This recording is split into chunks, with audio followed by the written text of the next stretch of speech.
Hello and welcome back to another update as we cover the latest developments throughout the front line in the Russo-Ukrainian war.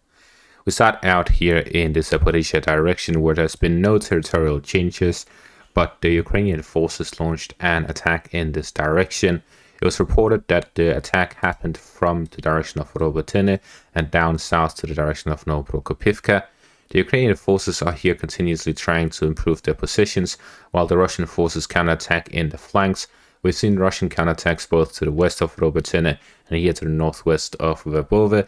So we see that they're doing some positional fightings here on the flanks to try and gain a better position to the east and west of Robotine. This spells quite a few challenges for the Ukrainian forces.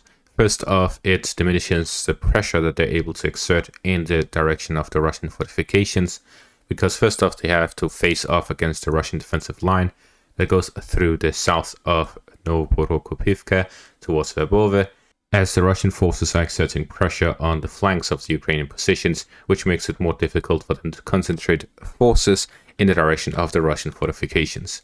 So we see this video here, which was released, which shows quite a few Ukrainian vehicles hit by Russian artillery as they tried to advance towards the Russian positions in Klishchiivka. So this is a failed attack at Russian positions, and this is why there's no territorial changes.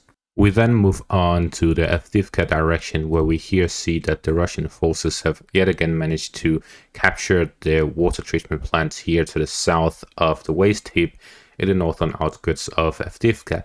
We also see fighting here in the Dacha area to the east of this water treatment plant. So Russian tanks managed to advance through the front line and are now exerting pressure on the Ukrainian positions here in the Dacha area, as we see in this video here. Fighting in the Dacha area, as is recorded by the 116th Brigade, we see that the tank drives through the central parts of the Dacha area here in the north and attacks some of the buildings. These buildings, considering it is a vacation home area, they are likely just weaker buildings that are more focused on appearance rather than the strength of the building, and as such, even if there are fortifications, this area is likely much weaker than other areas. There's also the fact that the buildings are smaller and shorter. This allows for a great overview of drones and so on. And we see with the snow on the floor, this is a very recent video. So the fighting is taking place here in the Dacha area, and the Russian forces are trying to find and clear Ukrainian positions in the area. What this means for the front line is that the Russian forces are doing some positional fighting here in the Dacha area. They will look to advance further southwest to get control over the crossing here between the eastern and western parts, after which they'll launch further attacks in this direction towards the second passing here down to the forest lines areas and try to gain control over the forest area here, then move down south to gain control over the forest line here, and move slowly further south, and they'll flank the Ukrainian positions here in the Dacha area to the west as they storm the coke plant area and northern parts of the Dacha area here. This will be a slow and lengthy campaign for the Russian forces, because what waits for them at the end of the Dacha area is the residential area of Avdiivka, as well as the facing off against the coke plant. So although the Dacha area is an important section to actually reach the coke plant, if the Russian forces instead focus on the coke plant itself and take control over that rather than the Dacha areas here to the east, then the Dacha areas would fall by themselves, considering the vulnerability of these areas. The residential areas, as well as the train station here in the center of Avdiivka, is much more heavily fortified and easier to protect than the Dacha area. Therefore, it is likely that the main force of the Ukrainian army is located here in the central parts rather than in the Dacha area. This, however, leaves the open fields here to the northeast of Avdiivka as areas where the Russian forces can almost freely traverse through once the Russian forces capture the Dacha area, due to the fact that there's no direct fire positions for the Ukrainian forces in the area, are they to lose the Dacha area. That is because the Russian forces would be able to cut off all of the Ukrainian positions in the residential area to the north, and as such they can move through from the Krasnodarivka area and Kamyanka area through the northern parts and down south. So the Russian supply lines would only be facing off against the Ukrainian artillery, And whenever the Ukrainian artillery launch attacks on Russian positions, they would reveal their own positions, opening themselves up to counter-battery fire. So we're seeing heavy fighting within the northern outskirts of Avdiivka. We also see a lot of fighting by Stiopove, which again has been abandoned by the Ukrainian forces. Fighting is taking place at the outskirts and the center of the village as Russian forces try to gain control of it, but the Ukrainian forces are doing some maneuverabilities where they withdraw a bit and then fight from outside to then re-enter and counterattack whenever the Russian forces enter, as they haven't been able to develop their positions and fortify them prior to the Ukrainian counterattack, which leaves them vulnerable. So this is going to be one of the cases of Avdiivka where the village is completely destroyed, there's nothing left, and anyone entering it is essentially just in a sitting duck position. We then move on further north in the direction of Bakhmut, where fighting has been taking place in the areas here to the west of Bakhmut. There's been no territorial changes reported over the past 24 hours. However, we see fighting continues in the direction of Klishchiivka and Avdiivka, mainly in the southern flank. As for the central parts, there's also fighting over the Dacha area, and we see here, similar to the Avdiivka Dacha area, the area here southwest of Bakhmut is very similar. This is why we have hardly seen the Russian forces have pushed any efforts to capture the Dacha area here to the southwest of the city, as these positions are very vulnerable to oncoming fire, especially from artillery. There's barely any cover, and as such, the areas have been insignificant for the Russian forces to capture unless they have operations in mind to go further westwards. Of this, we have this quote from a Russian soldier. He writes, "Winter 2023. Temperatures are plummeting throughout the front. Snow and wind are doing their wild work. The trenches are freezing.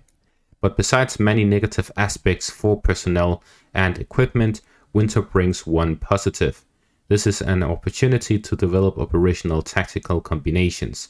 With the freezing of autumn soils, new symbols, arrows, squares, etc. appear on our operational maps, as taught at the General Staff Academy. The frostbound battlefield is an excellent springboard for developing counteroffensives." So with the ongoing weather conditions, we can tell that the Russian forces are in a position where they're looking more and more optimistic at the situation and the war in Ukraine. We see that the Russian forces, despite the 6 months long offensive, have managed to rotate out a lot of forces. As such, they have a lot of fresh troops now ready to fight. At the same time, we see a video like this one, where we see some Russian vehicles, infantry fighting vehicles and tanks, doing some exercises in the Sumy region, east of the Sumy region in the Kursk region. So it is reported here that the Russian forces are doing an exercise. This is why there's red flags, because they are without ammunition, live ammunition, that is reported.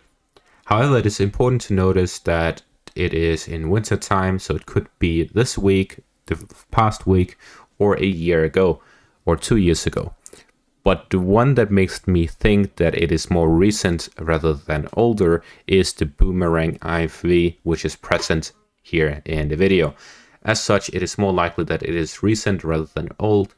In either case, whether or not this exercise was recorded recently, the important thing to notice is that the Russian forces have rapidly recruited for the Russian army, rapidly expanding it to have additional 300,000 on top of the mobilized forces as contract forces in the Russian army.